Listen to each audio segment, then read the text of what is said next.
Join me as I make away-from-home wheat bread with fresh milled flour. Welcome to White Shadow Fare. Make it homemade and make it with love. I started by milling my flour. I need a total of 490 grams of fresh milled hard wheat. I use a 50-50 blend. I like a hard white wheat and a hard red wheat. I'm using this beautiful turkey red wheat. So 50% of my flour is this hard turkey red wheat, and it has a stronger flavor.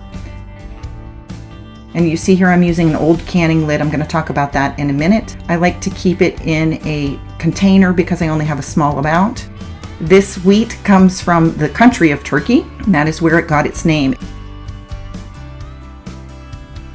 You see here, this is an electric mason jar vacuum sealer, and it works for both wide mouth and regular mouth. And you put it on and it vacuums out all of the air and makes an airtight container. Really like this. I wanted to show it to you because I think it might help some of you out as well when you have these specialty wheats and you don't have such a big amount of them. So it's got a higher protein content and a much stronger flavor than regular hard red wheat that we normally see. And I do enjoy this from time to time. The Mennonites went from Germany over to Turkey, and then they were annexed by Russia, and they moved here to what would become the United States, and they brought with them this wheat, and it was grown predominantly out in the middle section of the United States. So I've got a perfect seal, it's airtight, and I don't have to worry about those wheat berries being harmed. So we're going to make our travel fresh milled recipe here, starting with 2 tablespoons of a milk powder. And I just got this at my local Walmart. It's a very fine powder.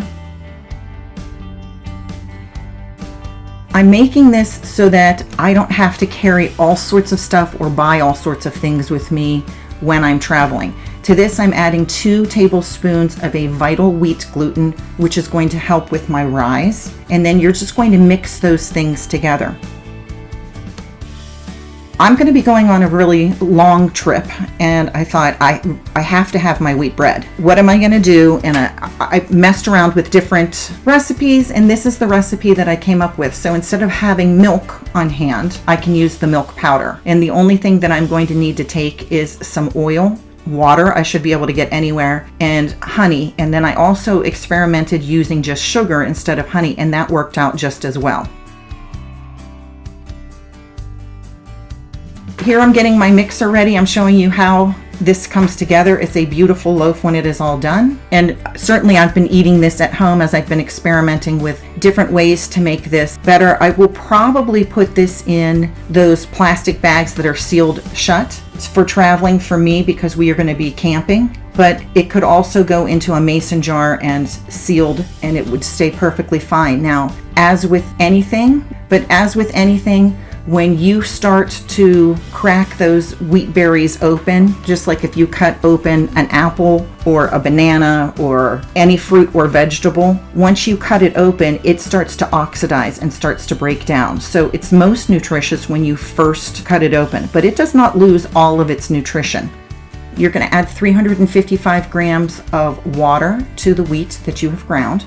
You're going to mix to make sure that you've gotten all of the flour a little bit wet, and you're going to let it hydrate for about 20 minutes. And that helps to soften the bread. It's not something that you have to do, but it will make it a more pleasant mouthfeel as you are eating it.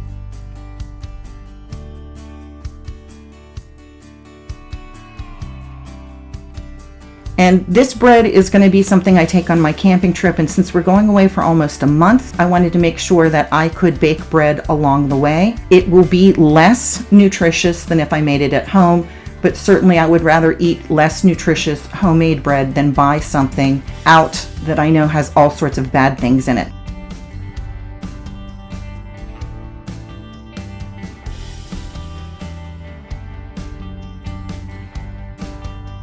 And so I'm just putting the lid on and letting it sit for 20 minutes so that it hydrates.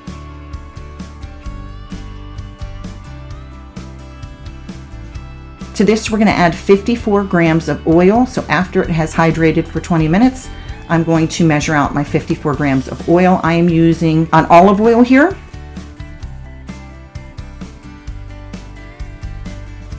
And I'm also using Redmond's real salt, which is just unprocessed, unrefined sea salt.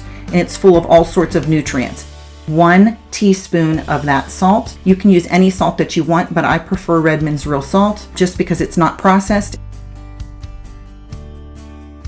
2 1/4 teaspoons of instant yeast, or a packet of instant yeast would work fine here. And I'm going to keep the salt and the yeast separate when I'm traveling. All right, so always double check your recipe, and I noticed, oh my gosh, I forgot the honey. And that is why it looks a little bit dry. But once again, I could use my 63 grams of honey or 100 grams of sugar or brown sugar to give me the same results. And I've baked it both ways. Today I'm just using honey because I prefer honey. I bought a small bottle to put my honey in as I go about. I usually dissolve the honey in the water. I didn't this time because I forgot it. So it was just an oopsie on my behalf.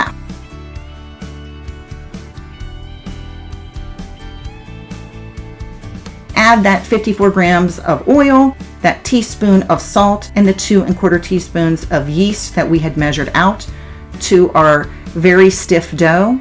And at first it might be a little bit difficult to mix, but I've been mixing this by hand most of the time, and it still comes out beautifully. So I'm using the mixer. I'm kind of cheating a little bit here, but it mixes well by hand. If you are kneading by hand, it's going to take you a little bit longer, 15 minutes by hand or 10 minutes with a mixer.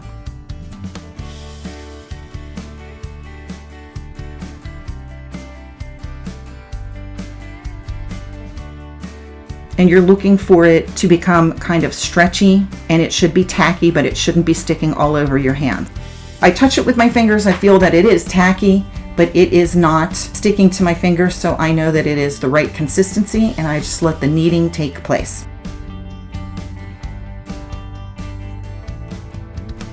So I don't know if you've had the experience where you wanted to go away, but you didn't know what to do. Like, I can take a loaf of bread, but that one loaf of bread is not going to last us for very long, especially since we have toast every morning, we have sandwiches for lunch. That loaf of bread's going to go away, and if I make it in advance, I don't have a freezer that is big enough that is going to hold loaves of bread for me. So I will be making some flatbreads, which are easy to do in the pan. And then I have a small Dutch oven, and I'm going to be cooking this in that Dutch oven over a campfire. So I'm covering that up. I'm going to give that about 45 minutes to an hour to rise.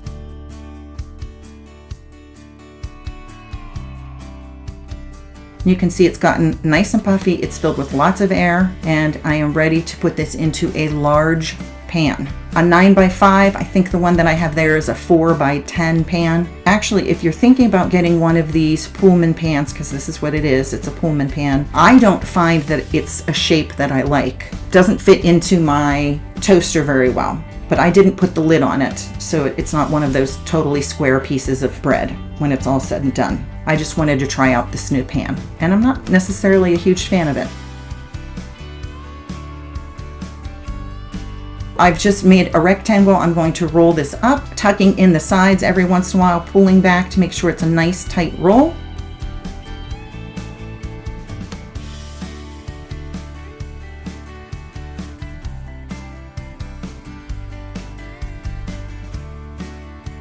If you haven't already done so, please subscribe, like this video, and leave a comment. It would help me out, and I would really appreciate it.